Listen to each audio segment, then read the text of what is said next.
Welcome to Charmed Life, a radio show discussing spirituality, magic, and the unconditional love of the universe. Thanks for tuning in.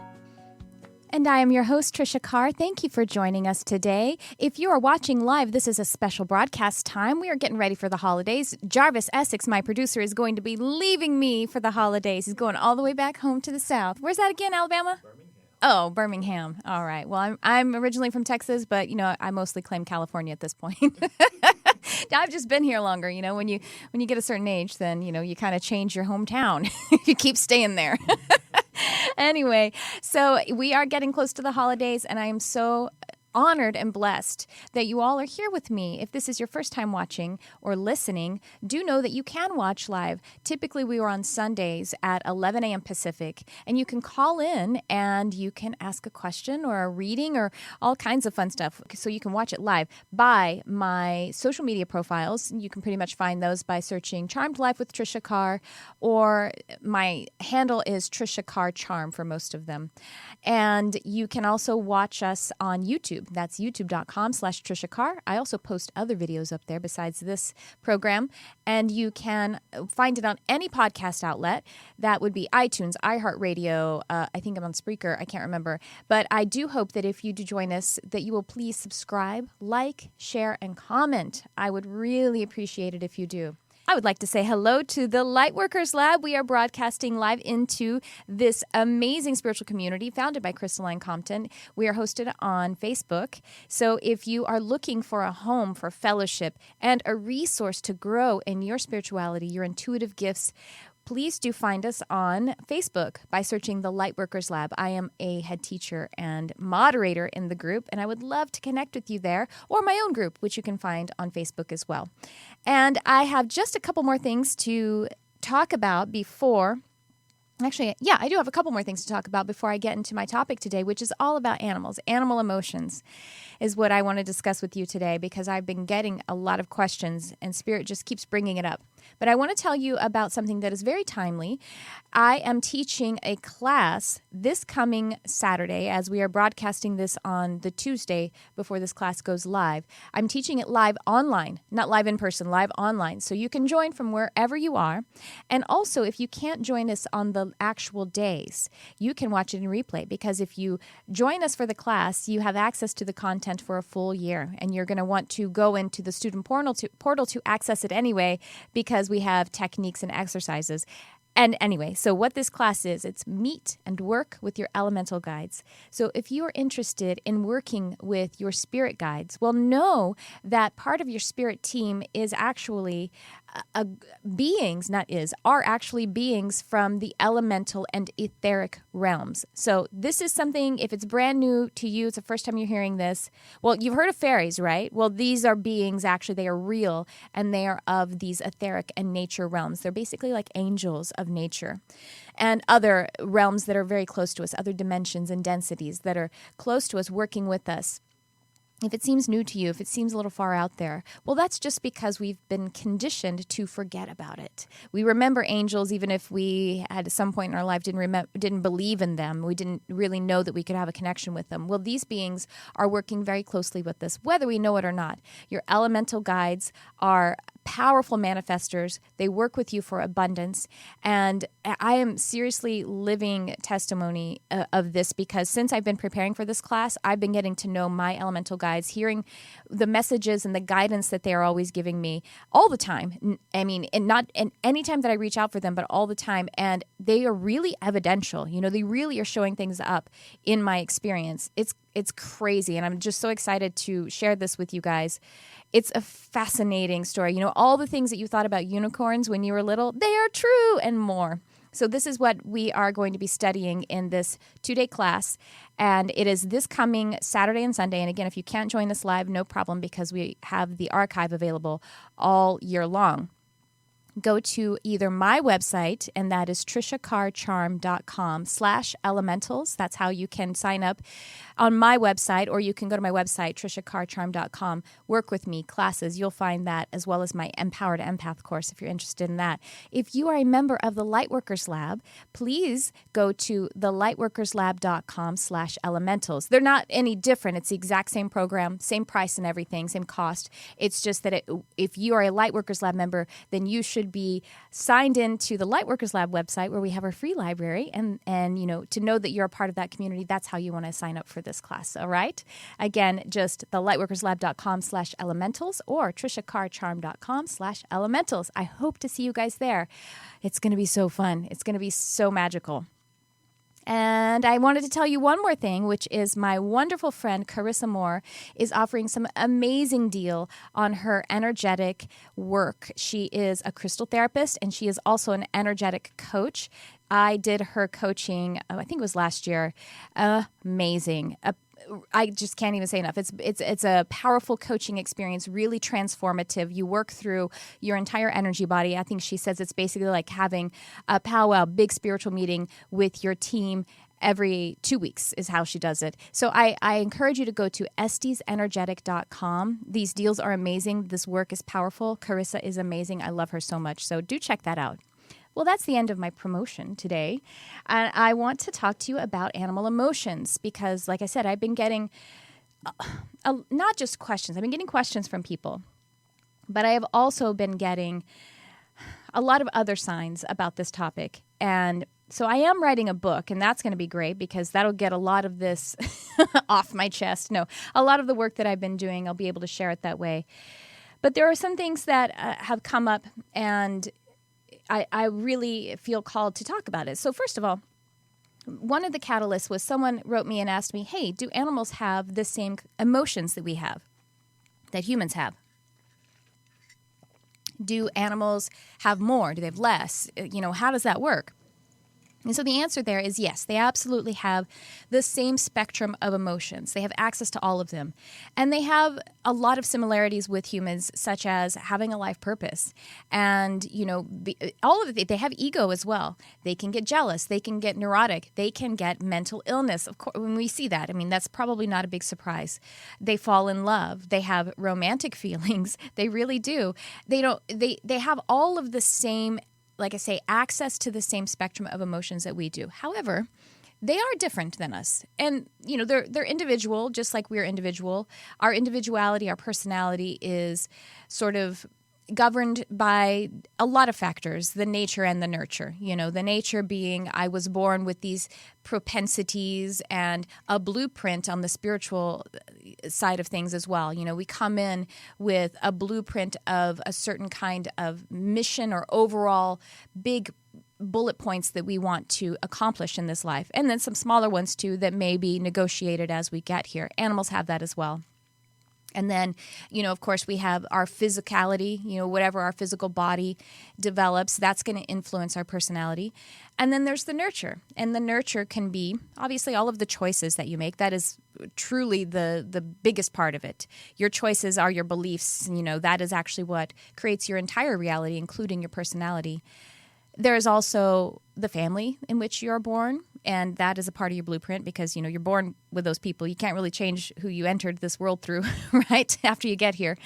And then there is, of course, the environment in which you are you are working in as you are coming up in this world, whether you change that or where you're born, your family, your culture, your language, blah, blah, blah, blah, blah. World events that happen, and you probably have some blueprint type of stuff that you agreed upon if some kind of major world event happened in your lifetime. You probably saw that coming before you got into this physical experience. Well, animals have all of that as well. So there is a lot of parallel. There is a lot of overlap of the experience. One thing I want to say is that they are sentient. They are completely self-aware and conscious. And this is interesting. This is actually true about all elements of nature, all elements of creation. Rocks are self-aware and conscious. Plants are completely self-aware, conscious, and alive. They have life purpose. They are healing. They are hurting. They're doing all of the things that we understand that humans do. Again, they have a different perspective. Their experience is, of course, different, and they are individual. They have nature and nurture, and then they also have culture. And then they just have distinctly different perspectives in some ways than humans. Now, I think it's interesting because certainly people that don't really entertain metaphysics or this spirituality to this degree where they would say that everything is alive and conscious and aware and sentient. So maybe someone who is thinking that they're being more pragmatic or scientific, or we could just say skeptical. They would look at a plant and say, well, how on earth is it sentient? It's not speaking to me. See, that is your bias. The plant could be looking and saying, this human isn't paying any attention to me. How are they aware? Because they're just stepping on me. You know, that's an extreme. Plants aren't actually thinking that, really, not to that degree. Again, we're talking about perspective, but I'm kind of giving you a ridiculous scenario so you can understand that our projecting upon something or someone else by our own expectations and our own perspective is limiting, and it doesn't really make any sense. I mean, we can understand that human to human. If you see someone on the street and you judge them, or let's flip it around because it's easier to feel this. If I say someone on the street judges you, someone you are having a terrible day, your dog died, and you are in your own world and you accidentally bump into someone and they judge you for it and they yell at you. I mean, what's the first thing you think is, you don't know what's happening to me today. If you knew what's happening to me, you wouldn't, I doubt you would be so judgmental of me. Well, that's that person projecting upon you expectations by their own world and their own perspective. This is what I think happens when people assume that a rock doesn't have consciousness. Assume that a cat doesn't really have as much emotion because they don't emote it from their face in the same way that humans do. That's just different biology. So yes, they do have the same access to the same spectrum of emotions. Now, here are some distinctions about animals. And generally speaking, I'm talking about the entire animal kingdom, but we're going to think first of the domesticated ones, the ones who are in our family. A lot of what I will sort of talk about today will be starting with the family, the ones who live in our home as our family members. Dogs, cats, birds, you know. And, well, of course, tortoises and dragons and, oh my gosh, there's all kinds of bearded dragons, all kinds of animals who actually do live in our homes. But yes, of course, the dog and the cat are the most common animal family members. So they are more eternally oriented. So humans actually come into the experience having been, we are eternal. We're spirit coming down into a physical experience with the intention to limit our perspective and our focus into something that seems finite. And we are experiencing something that is a bit finite because our body is changing and it has a beginning and an end, and then this person no longer physically exists here. That is an experience that we have. And so we come in with amnesia, basically. We put filters on. We forget about where we come from. We forget that we made a blueprint. We forget that we have spirit guides, angels. We adapt to whatever we are taught and whatever society and, of course, family is offering us.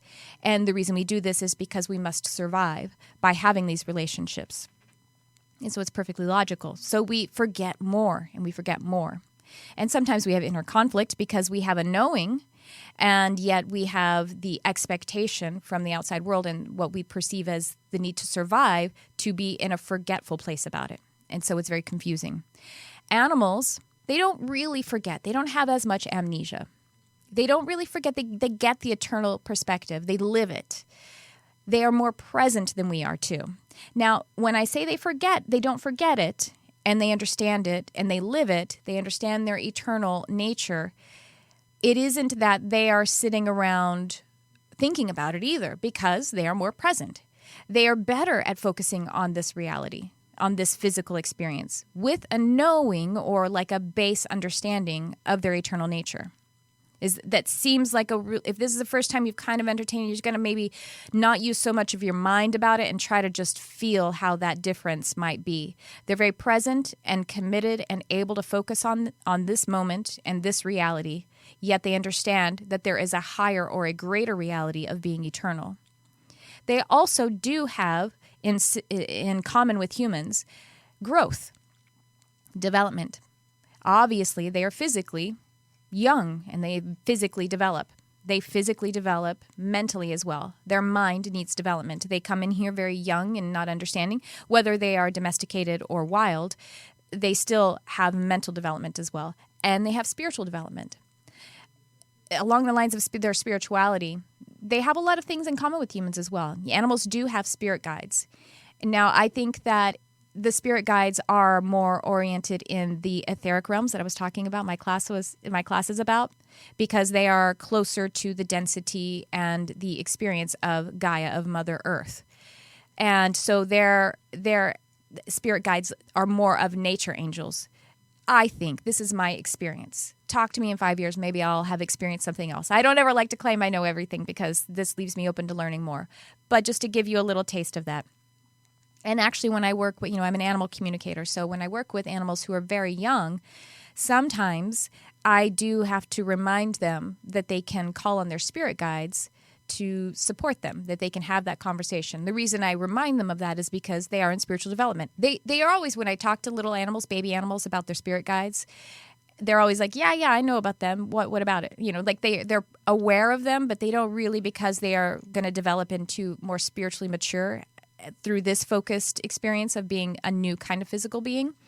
They still need to kind of remember how to have their own spirituality related to the physical experience. Does that make sense? I hope that makes sense. Sip of water.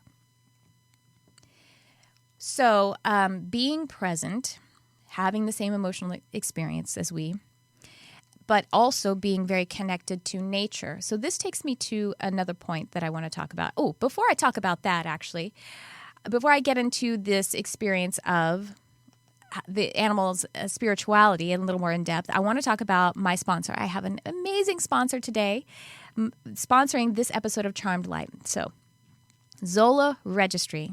This is an incredible tool. I like this so much because Zola Registry is all about love, and as my show intro says, Charmed Life is about unconditional love. It's a wedding company that will do anything for love. It's so much more than a wedding registry, though. Really, it is. You should go check it out.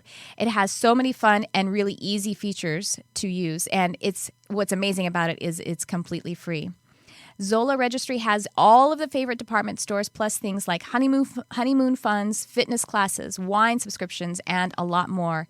They have amazing customer service. Their team is incredible. They will do things like help you to pick out the perfect blender for the couple, or they will even walk a grandma through how to use an online registry. It's so amazing. Really, really awesome. I love these people. You can personalize your registry with photos. You can do notes about the different things that you are hoping to get from your registry. There's also this really cool tool of group gifting, this feature. It lets multiple guests contribute to big ticket items, and I think that's really great because it also allows the couple to register for those pricey items without guilt. It has a free suite of wedding planning tools, like a wedding website if you don't already have your own, but if you are making your own wedding website, then it easily integrates into your the wedding website you already have set up. So to sign up with Zola and receive a $50 credit towards your registry, go to zola.com/charmed. That's ZOLA.com/charmed. Again, receive a $50 credit toward your registry, and you could sign up even if you don't know someone who's getting married right now because it'll still be there. Go to zola.com/charmed, ZOLA. Thank you for sponsoring us today, Zola Registry. Okay, back to the topic, animal spirituality. Because the spiritual aspect, their animal spirituality flows right from that question about their emotions. Something that is really interesting is that being more present like they are better with death and dying. I think those of us who have experienced the unfortunate event of our animal family member transitioning, if most of our animals have a shorter lifespan than we do, unless you have a sulcata tortoise. Those guys live 100 years. So, or if you have a parrot, an Amazon parrot, those guys live a long time. But cats and dogs, they have shorter lifespans. So this is actually a great demonstration of how they understand their eternal nature. Now, a lot of times, if an animal is sort of reacting about their death, it has to do with their humans. their human might be unsettled about it, and they're really hurting about the fact that their human is not able to feel at ease about it. And it's it seems to be like catch-22, because I remember when my Aramis was passing. Aramis was my kitty who passed about, I think it's been 7 years now, 6 years. He passed, and it was interesting because I was having to figure out how, when I was talking to an animal communicator, and she was like, he's stressing out because you're stressed out. I'm like, yeah, I'm stressed out because he's suffering, and he's asking me to please be not so stressed out and to not be in so much agony over the fact that he's suffering. But I'm like, how could I possibly do that? Because that was contributing to his. I'm like, oh my gosh, it's impossible. And it's true. It isn't. We have to give ourselves grace and allow ourselves our feelings. But a lot of times when I have been helping people with their animal who is in the process of making their transition, who may be ill and they're getting close to the end of their life, sometimes I have the animal beg me to beg their human to celebrate their transition. And I'm like, oh, honey, I love you. I don't know if we're going to get to celebration quite yet when their beloved doggie is passing. So by the way, I am taking calls, 323-524-2599. And I just wanted to share with you a few more points about the animal spirituality. And also I want to talk about their primal nature versus the domesticated nature. So their spirituality, I had an interesting question just this morning from my dear friend Amber Poole, who was on the show a few weeks ago, and she is the Chakra Diva. And she actually sent me a message not knowing I was going to be doing this show topic today. And she asked me, her question was about whether dogs can see ghosts, whether dogs can see spirits. And she's like, I know cats can, so can dogs. And I was like, yeah, absolutely. There's a few reasons why. One is because, they are more spiritually aware. They understand the different realms. They can see them, perceive them like we can. But also there is the fact that their eyes are, dogs and cats in particular, they actually perceive more light frequencies than we do. So some of the light frequencies that we shut out, a lot of young people still see auras, and they see with their physical eyes, they see spirit. I'm getting a phone call. Sorry about that. They actually can see into those light frequencies, and they have no reason to stop seeing that. Children probably stop seeing it because they make a conscious effort to, so then their eyes adjust to their conscious decision. Cats and dogs in particular, birds as well, they have really good eyesight. They can see those light frequencies. They can see colors that we can't see. And as to whether they are, this is what I was explaining to Amber, is they can see them, they are aware of them, but they aren't regarding them all the time. Because again, think about it. They get it. You know what I mean? Like that would be like saying if some person couldn't really see trees and then another person could see trees, the person who couldn't see trees was like, wow, how do you get anything done? You see trees all the time. It's like, well, I walk around. I know there are trees there. That doesn't really matter that much. It's a tree. I don't run into it. That's about the end of it. So they're so aware of it, but they don't, it doesn't concern them. They aren't regarding it all the time. And this is just illuminates the point that the non-physical isn't something to fear because it's non-physical. It isn't something that can hurt us. We actually are here with our sovereignty in the physical three-dimensional experience. So we have what my friend Crystalline Compton calls dominion. Nothing can step to us from the non-physical realm. Nothing can hurt us. I think we have this is conditioned to think that we're going to be troubled or we're going to be damaged or somehow by something that's non-physical. They can't be in our experience unless we allow it, unless we provide a frequency that matches it. So Amber, she asked me this, the catalyst for her asking me this was she woke up and she didn't know why, and her dog was growling at, I think, the door of her child's room. And so she was like, I wonder if that was a ghost. And I think she said she cleared it and everything because Amber's clairvoyant. And now, yes. So here's the deal why I think the dog may have reacted to that. Usually they react to non-physical, meaning like ghosts or spirits or something like that, if we're reactive to it. So see, they're not concerned that there's going to be some kind of actual threat, but if the human is uncomfortable with it or feeling threatened by it or whatever, then the animal, because that's the reaction that they're taking on, because they don't want their human to come to any discomfort or dismay of any kind. Does that make sense? Our animals are telepathic. They are always feeling us. They're intrinsically linked into us, so they can hear us and they can feel us. This goes to, now people think, well, my dog is reading my mind all the time. No, he has to spend time with his own thoughts. So he's not paying attention all the time. But he is to a large degree, because he needs to know what's going on with you, because you guys are spiritually and physically dependent upon one another. He's dependent upon you physically, or she. So that's the deal with the animals seeing spirit or non-physical beings. Yes, they can. It doesn't really matter to them a lot of the time. I do have one caveat to that, though, is that I have this story about my kitty Barnabas. He was taking a nap under our coffee table, and he suddenly, for no apparent reason, freaked out, jumped up, hit his head on the bottom of the coffee table, and took off running. But he only ran about 10 paces, and then he stopped, kind of shook his head because he had hit his head, and just relaxed. And I was like, dude, what just happened? I asked him about it. And he told me that he was sort of just emerging from sleep a little bit. He was sort of in that in-between trancey state. And he saw, and he gave me the picture of it telepathically, a really angry large rodent, which I think was kind of a raccoon. And he was like in that fight state of like, rah, he was like, you like that impression, Jarvis, of a raccoon fighting for his life? Rah. Spot on. No. So I can't remember if I reached out to the raccoon or if I just kept talking to Barnabas.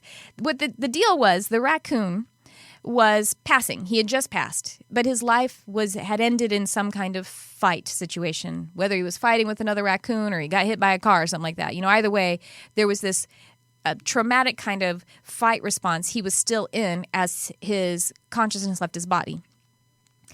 Now, I'll just tell you this. Look, to backtrack a little bit, animals come to my house to make their transition to the light all the time. They're welcome to. Sometimes little spirit kitties with no trauma at all just show up, and I'm like, where'd you come from? And they're like, I'm just heading to the light. Nice to see you. I don't know. Barnabas is clearly a medium, and so am I. So the raccoon had shown up at this place. He was somehow locationally proximate to my house. I don't know. Maybe he was from India. It doesn't really matter. But he showed up at my place, attracted to the light or whatever, that the mediumistic, intuitive light of my place. And because I have this intention out of all is welcome in the animal sense. And he showed up right there in front of Barnabas's vision as Barnabas was in this trance-like state, awakening. And for a second, he thought it was a real animal. He thought it was a real physical animal. And it's the second that he thought that, and he hit his head and he took off, and he's like, oh my gosh, that was just a spirit. That was a ghost raccoon. So he was instantly fine. Not to mention the fact that raccoon was really just there for a split second because he was passing. So he was crossing over. So there you go. So there's all kinds of I don't want to say they can see it and they're never afraid of ghosts and all that kind of stuff. I'm just saying these are my experiences with them. But one thing I wanted to touch upon, and do we have calls, Jarvis? Okay, great. Cool. I will take your calls here in just one sec. I wanted to just talk about a couple of things that have been really on my heart to do with the primal nature / the domesticated nature of animals. Now, I'm talking about, obviously, the domesticated, the family members, the dogs, cats, tortoises, birds, and all that kind of coterie of being that we bring into our homes. So they are domesticated. Domesticated nature is different than primal nature. Why? Because we aren't as directly related to the energetic exchange of how we get our sustenance. Jarvis, when was the last time you went hunting? He's never been hunting, right? When was the last time you had to grow your own beets or make your own shoes? We are a bit disconnected. Now, we transfer that onto our careers, and we transfer that in a lot of ways. We still experience the energy, but there's a bit of disconnect from it. Nature understands that it's all just energetic exchange. And so there really isn't any judgment in nature, like there is no judgment in the universe, meaning the higher realms either. It's energetic exchange. So the reason I'm mentioning this is because there is something different about the primal nature versus the domesticated. The animals who come into our lives as well as the ones who are biologically altered, meaning they are biologically domesticated, dogs and cats. They are biologically domesticated animals. So what does domestication means? It means that we are not as engaged in being able to go out and be a part of wild nature and be without judgment about how we receive our sustenance. That's very, very basic. Domestication means a lot of things, but it also does mean a certain kind of living situation that aligns with our bodies and basically our body, mind, and spirit complex. If you look at the chakras, we talk about the root chakra. That is the one that is the basic survival needs. So the basic survival needs of a domesticated being, whether they are biologically or it is something that has been tamed, they have transitioned into it, they've been able to do that, that root chakra is really not going to be very well supported unless there is a certain kind of living situation. Does that make sense? I think we all know what that means. So just imagine, not to belabor this too much, a domestic cat, is actually a homeless cat if he lives out on the street. So sometimes I hear people say they think that a feral cat is a wild cat. A biologically domesticated cat is not a wild cat. They are a domesticated animal who are feral and do not have a home. That's the truth of it. Same thing with the domesticated dogs. They do retain their primal nature to a degree. So this is why our dogs and cats want to hunt and fetch and wrestle with another animal. And, humans have that as well. Young people want to wrestle with each other. We like to play sports. Those are all war games. And this is probably why, because we don't understand our primal nature that well, this is probably why we still have war. We don't really need war. But with the unexamined primal nature, then I think it still shows up because we have beliefs about what our safety is, what our safety means. Now, our domesticated animals who live in our homes still retain contact with that primal nature. And the main reason that they do is because they are dependent upon humans physically. So they cannot, we bring them into our culture, and we have biologically altered some of them so that they are dependent upon us to provide that domestication. Now, if the ship goes down, if the captain goes down, they have to figure out how to take care of themselves. This is why they retain access to that primal nature. Does that make sense? They retain access to it. This is why our cats, as safe as their environment may be, can still be frightened by a brand new noise because they retain that quick response to threat. Even if they don't need to use it, they still have access to it. But the reasons I want to point this out is because there are a few tips I want to give you guys about how to understand your animals and what to provide them with. Because in Southern California, we had we still have some wildfires at this time. Wildfires going on. If you have a cat who is an indoor-outdoor cat, if some natural disaster is going on, don't let your cat out. Okay? Because your cat is going to shift into that primal nature and they're going to run for the hills. And then you will have lost your cat. So that's thing one. Just a little tip there.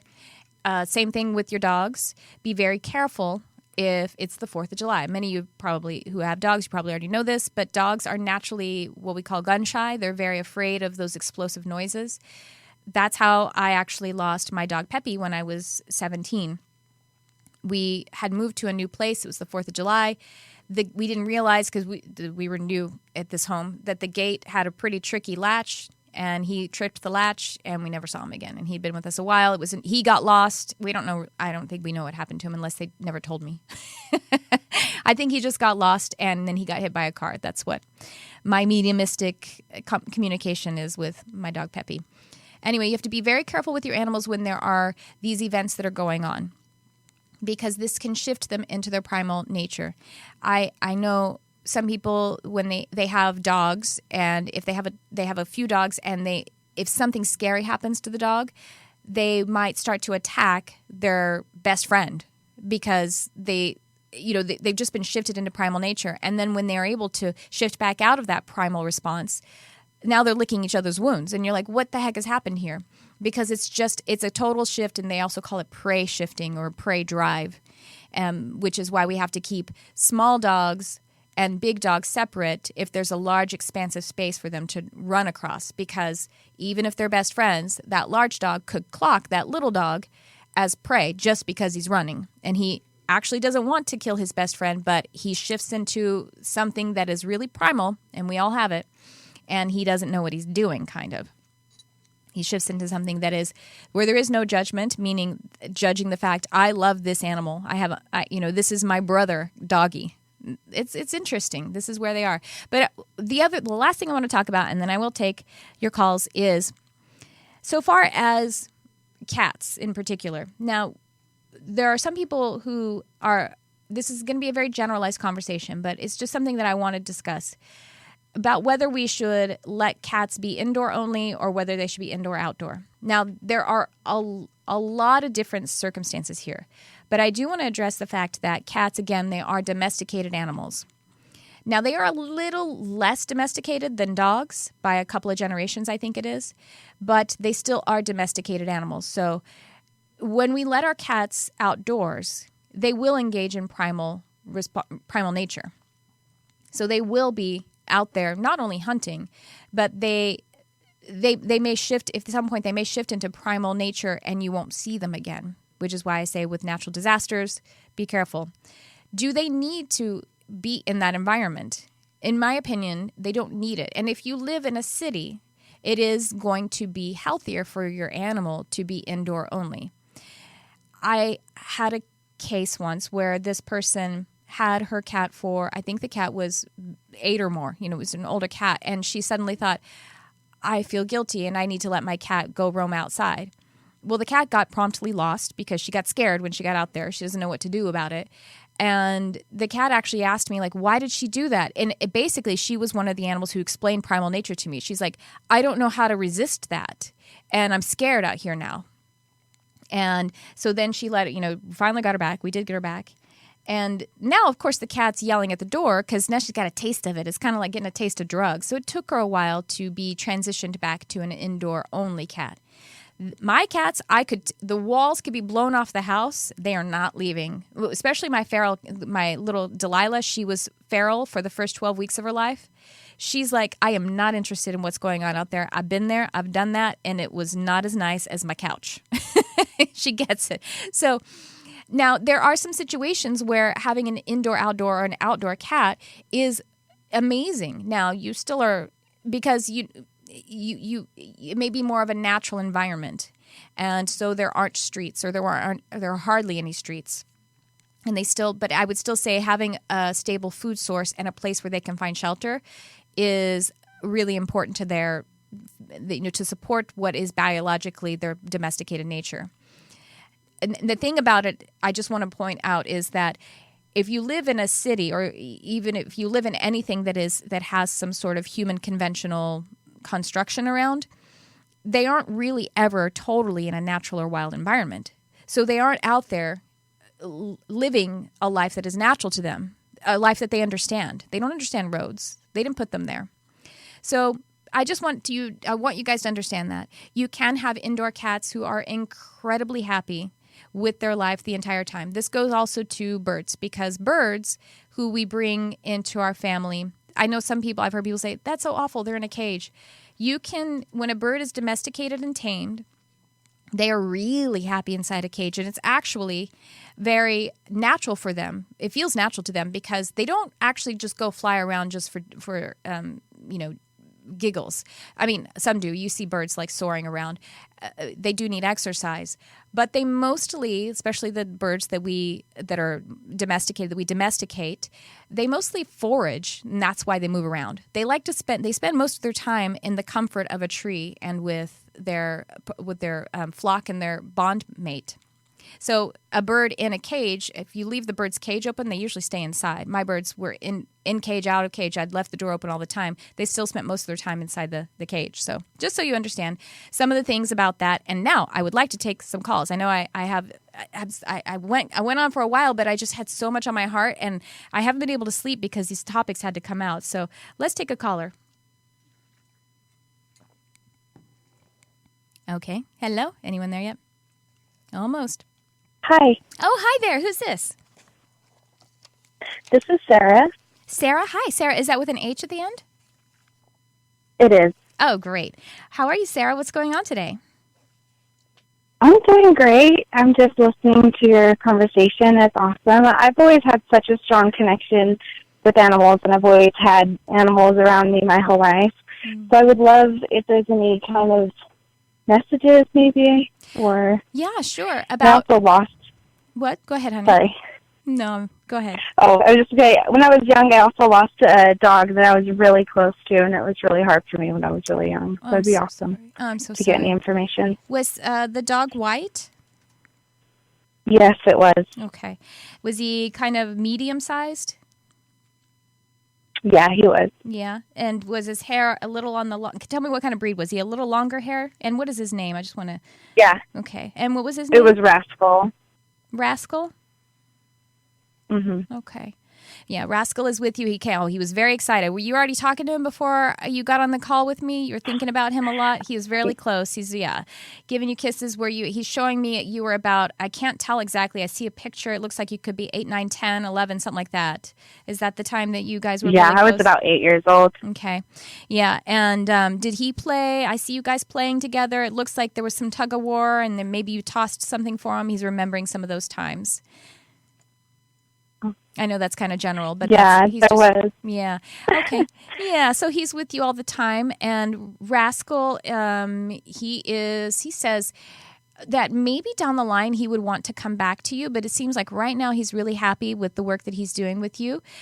He is very wise. He sits over your head while you're sleeping. And what else about Rascal says that you are an animal healer as well. You know, you have that presence with animals. Animals are attracted to you. They want to be in your energy, and that's because you're a natural healer of animals, and they love you. You get them. It's like you have that simpatico thing with animals right away. So, yeah, I would suggest you talk to Rascal. Just imagine him. Let your imagination open up the remembrance of him, and then you can feel his presence, and you'll get some messages from him. Are you there? Awesome. Thank you so much. I can definitely feel him as you're talking. Oh, good. Well, thank you so much for calling in. Thanks for Rascal for calling in, too. Thank you so much. All right. All right, let's take another caller. There you are. Hello. Hi, who's this? This is Erica.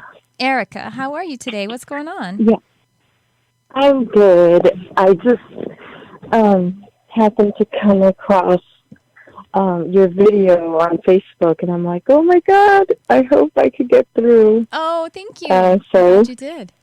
Yeah. I actually had a dog when I was little girl, and she was taken away from me by my stepmother, and I never knew what happened to her. Okay, I don't know if you could. I would, yes, but I just have to tell you something, Erica. Jarvis, he's always looking for photos to put up while, on the video. And when you said little girl, Jarvis had up on the screen a picture of me with the dog whose name was Little Girl. I just have to say that. Oh, really? So that's so funny. That's a big sign that I have to get back into your business. Jarvis is crazy. Jarvis is always like over there, like just being telepathic. He saw me go like, what? Because I was shocked. I was like, how does Erica know that dog's name? Okay. But you know what's funny, though? A strange thing. I'm a little clairvoyant myself. And when you were giving the previous girl a reading, I was seeing some of the same things you were seeing. Oh, I love it. Oh, I just got chills. Oh, yeah. I was like, oh my God, that's so strange. Oh my goodness. Yeah, it was cool. So we're connected. Yeah, no, we all four are. Wait, how many of us are there? All three of us. There's an animal here too. But Jarvis, you and Jarvis are connected. You just both divined that picture of little girl. Okay, so your stepmother took away your doggie, you said? Yeah, she took her away when I was an adult. I was off to work. I came back. She was gone, and it was really, really hard. Okay. Her name was Darling. Oh, and was she this kind of camel colored, like the brown color, light brown color? Well, maybe that's Gizmo because I think he's still alive, but I had to give him away. He's brown. Darling was white with black. Okay. And okay, let me see then. Darling was white with black. Let me just feel into that energy for you. And so was this about, you said it was when you were an adult that Darling was taken away. Was it about 7 years ago or something like that? Yeah, okay. Yeah, more or less something like that. Okay. So, I mean, I think she is passed now. So your stepmother just took her away and never explained anything? I'm trying to feel into what happened here. Yeah, she said she gave her to someone, but we don't know because she was just lie a lot and stuff. Okay. It was a very crazy relationship. Well, I feel like she didn't take her traumatizing to me. I'm so sorry, honey. What it feels like to me is that she didn't take her like right to. I think she did give her away to someone. Is what I'm not getting a real clear message. I would get a clearer message. I usually work with the animal photo, so I can really hook into their energy. Oh, okay. Oh no, but that's fine. I'm seeing what I can pick up by just tapping into your energy. And what it feels like to me is that Darling lived a couple of years past that. So it seems like she wasn't actually just, if you're wondering, like, was she taken to the vet and just put right down? That isn't what I'm picking up right now. It seems like she had a couple more years. It seems like a little less than 2 years of life, and it seems like she was with it looks to me like a couple, and maybe there was a grandchild or something like that, because it seems like a couple that may have been a little bit older, not old, but maybe maybe in their 60s or something like that, 50s or 60s. Who could have had a grandchild. Does that seem like it's a possibility? Maybe someone that she knew? It's possible. Okay. Well, I think wanted it was to know if yeah. she was okay. Yeah. It doesn't, I'm not picking up anything that seemed really traumatic on her side. I mean, of course, changing homes when you don't really know why, that was something to get over. But it feels like she probably carried out her life purpose and submission with those folks as well. But I think you can be at ease about the fact that it wasn't like she was just ripped out of her house and taken to the vet and put down. It feels to me like she had, a natural ending. So... but you can reach out to her too, darling. You're clairvoyant after all. You divined an animal into my show. I know, that's so strange. So you were probably, I haven't really felt her, but I have had dreams with her. But Gizmo, even though he's alive, sometimes I have felt him. Oh, well, yeah. Well, I think he was showing up. Is he on the smaller side, Gizmo? Yeah. Oh, okay. Yeah. So I think that's who I picked up at first. But no, I mean, yes, animals are telepathic. So when I start talking to people, their animals show up who are alive as well. So it isn't as much like, when you're talking to a person, and sometimes you can feel the energy of their friends who are alive, but, when they're on the other side, they show up mediumistically. So, yes, I think Gizmo was showing up for you, and his heart is with you all the time, especially if you feel him all the time, though. But, Darling, if she's showing up in your dream, then I think she's definitely... you can connect with her and you can find out. And the thing is, it doesn't really matter that she's moved on now because she's had her natural life. So, they'll tell you about it, but she would just be shifting you back to the fact that, hey, let's be in love again. Let's just have our unconditional love. So, it always, when they're on the other side, they'll always tell us everything happened exactly as it was supposed to. I learned so much. I did great work. You did great work, So be at peace no matter what. All right. Well, thank you so much for calling. Thank you so much. That was fun. Yeah, thank you. Talk to you again. Thank you, Erica. Do we have some time, Jarvis? All right, cool. We'll take another call. Hi, you're on the air. Who's this? Hi, this is Sean. Hi, Sean. I've listened to your show a lot, and you actually helped me with Rusty, who was a cat that adopted me, and he said I have healing hands, which still amazes me. Oh, that's wonderful. But one of the things you brought up about, when we lose our pets, it's always tragic. Mm-hmm. Yes. But I have a Snoopy 4, and it's because all 3 Snoopies had the exact same personality. And I do believe that when you form a bond with a pet, they do find a way to come back to you. Yes. Yes, sometimes they do want to stay on the other side for a certain amount of time because, they want to be a spirit guide for you. But yes, it pretty much, if you wanted them to come back, they'd be like, okay. You know what I mean? Like, they would definitely come back for you if you really asked, you really wanted to. But sometimes when I connect with an animal on the other side, they're like, yeah, I'm going to chill here for a while. I'm doing this work for you. I'm protecting you, But absolutely, I love, and if you... that is something they will do too. Like you say, he had the same personality. They will show you signs of who they used to be so you can carry through some of that love and some of that work that you were doing together. That's awesome, Snoopy 4. Yeah, and actually I had a black cat that started showing up on my patio. And I remember you told me my grandmother sends it to me knowing I'm an avid animal lover. Oh. And I'm actually wondering... I named him Kofefe, and I'm actually wondering, because of his personality, if he is a cat that I had when I was a kid named Spooky. They're both black, and they have very similar personalities. But for people that have indoor cats, one thing that really pays off is if your cat is playful, is to play games on their level. Yes. Like with my cats, I will... hide behind the dresser and let them stalk me. That's awesome. And they come up and they puff up and go sideways, and then they run off and want me to stalk them. Yeah. And if you learn to play games on their level, they connect with their primal, but you're actually satisfying their needs too. Absolutely. Oh, 100. Thank you for bringing that up. Definitely, we need to make sure that we get that play. They want to play together. Actually, it was funny. My husband, I have my Delilah, a little kitty, and I have Franzi, who's a really big guy. And Franzi comes over, and he'll just kind of give Delilah a little swat. He wants to start some business with her. And she never wants to, all she ever does right away, she starts hissing and she walks away. And my husband was like, does she even like Franzi? Like, that's all she ever does is hiss at him and walk away. And so I talked to them about it, and it was just kind of like, she's like, yeah, that's our game. That's it. It's not a very long game. So we were judging it like, shouldn't she want to play with them? And it was like, well, that was the whole game. It was, she likes to hiss at him, and then that ends the little play. But absolutely, that engagement. We have to have a few different toys because we have 3 cats, and they all have different kinds of play energy and different games they like to play. And it's very important. I love that you hide behind the dresser.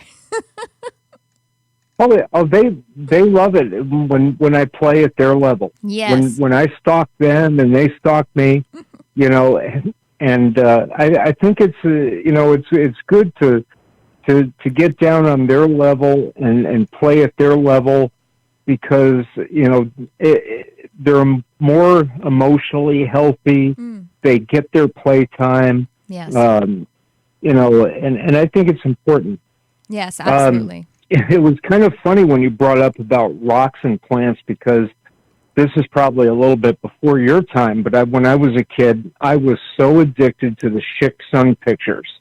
Schick Sun. Where scientists were actually doing experiments on plants. They were hooking them up to complex galvanometers or lie detectors. Yes. And they would tear a leaf off a plant and watch its reaction.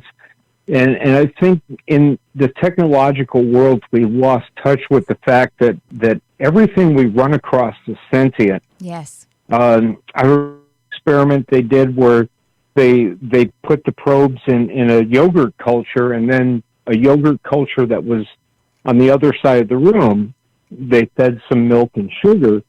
And the yogurt culture that was hooked up to the lie detector basically showed a reaction because it knew the other yogurt culture was being fed, and it wasn't. Oh, it got jealous. I wonder where we've lost that wonderment and that exploration of, for lack of a better word, I wonder where we've lost that wonderment of consciousness, where we step outside the bounds of established science and say, what is really going on here? Yes. And what can we understand? That's so true. And it's interesting because, well, quantum physics is starting to really put some scientific stamp on the things that we who are metaphysically and spiritually minded experience, And however, science itself, to me, sometimes I see people sort of treating science like a religion. They aren't allowed, they put limitations, they're very dogmatic about it, and they aren't allowed to experience something outside of what science is telling them. Science is just a man-created system, and it's only about 300 years old. So it doesn't make sense to make it the new religion that limits us from our experience. And I agree, that wonderment, that creative exploration is so important for the human experience, for the living experience. And it's something that animals allow themselves to have. Oh, I agree, too. In fact, I did a term paper because of the work of the anesthesiologist and the physicist that found, quantum interactions going on in the brain. I did a term paper for college on that quantum physics may be the answer to ESP, telekinesis, and what Raymond Moody calls SDEs, or sympathetic death experiences, where somebody you love is dying and you feel it, and you know it. Anyways, my question was more of a human nature. Okay. A couple years ago, I started. When I moved to Wichita, I hardly knew anybody, and a friend of mine encouraged me to write to prisoners. And he says, if nothing else, you're a good-natured soul, you can give them encouragement and everything. So I did. And there's one woman in prison who I've continued to write to. I go visit her as well and everything. And I always question where we are, because she amazes me. She's turned her life around so much. She's going to school. She gets encouraged by the fact that I'm back in college trying to finish my degree. And sometimes, she'll be like, you're so wonderful, I love you. And then other times she's like, well, you're just a friend. Oh, so you're saying that you may be getting romantic? You're not sure? I know how I feel. Okay. But it seems like she kind of goes back and forth. I don't know if she's just insecure. That's probably it. Yeah. I think she's absolutely wonderful. I call her Wonder Woman. Mm-hmm. That's her nickname. In fact, I promised her that when she got out, I'd have a Christmas present for every year. And the first thing I got her was Wonder Woman pajamas. Well, I think, Sean, that, she's protecting herself, and she probably feels, like you say, she feels insecure. She isn't really in the place where she probably feels like she isn't able to be, to offer you a full relationship. And so she's protecting herself a little bit and wanting to let you feel, wanting to see if you're gonna stick with this. You know how we do. We want to protect our heart a little bit. But I think that after she is released, that you guys can really explore that. I think she has feelings for you as well, but she's just protecting herself. Just be patient. Ooh, I am almost out of time. Sean, it has been so lovely talking with you again. Thank you so much for calling in and sharing your wisdom as well. I appreciate it. Let us know how it goes with that lady. No, thank you for bringing up the topics you do, because they're really important. And I think in this age of technology, we've lost touch with the absolute wonderment of nature. Yes. I have feral cats that come eat on my porch. As soon as I get home from work, I have like 5 cats that are showing up waiting for me to go out and put food in the outside bowl, and that's wonderful. They keep their distance in a way, but they also will like roll on their back, showing that they trust me and everything. But beautiful. we've kind of lost touch with nature. Like you said, we don't grow our own food anymore. And I think that's an important thing, is that, we have to let animals be animals according to their primal nature, but it doesn't make things impossible. I have a possum because I put food Jarvis, out at night sometimes. I'm sorry, Jarvis is giving that comes Sean, I'm so sorry. Jarvis has given me the sign. I am out of time, but I appreciate it so much. Thank you for calling in, and thank you everyone for listening. We will be back on Sunday at 11 a.m. Pacific, our regular time. Do please go to my website, triciacarcharm.com/elementals for that class I told you about, or for my one-on-one work, triciacarcharm.com. Thanks for tuning in. I love you, whoever you are.